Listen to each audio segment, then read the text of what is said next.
Pa kakšna pa je drugače razlika, se tudi verjetno na ECU imaš tudi VTuber modele, ne? Kakšna je razlika v ceni, pa kakšna je razlika v časovnem vložku? Ogromna.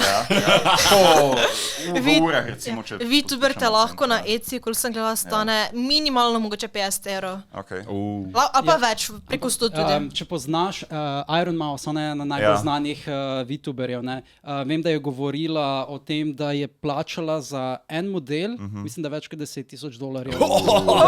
Imaš določene modele, ki so pač precej intricate, lahko stanejo absorbent amount of money. Torej, kaj cena je tam 10-kratnik, 100-kratnik? Zelo odvisno, če so custom made ali pa mogoče samo templati. Odvisno tudi od same animacije, pa vse. Zdaj, če se bo nekdo potrudil, pa naredil ogromno animacij, različnih facial expressions, pa vse te reči, pa mogoče celo outfit različni, te bo bil dražje.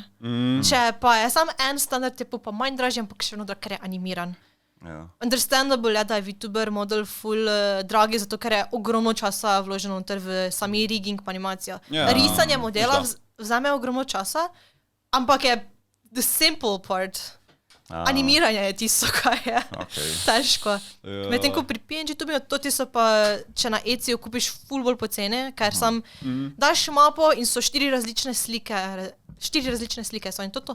In ti sam staviš kjerkoli program hočeš in imaš nareto.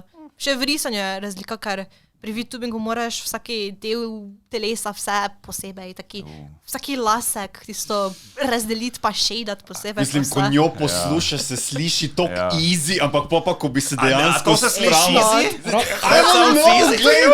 Dude, vsak lasek?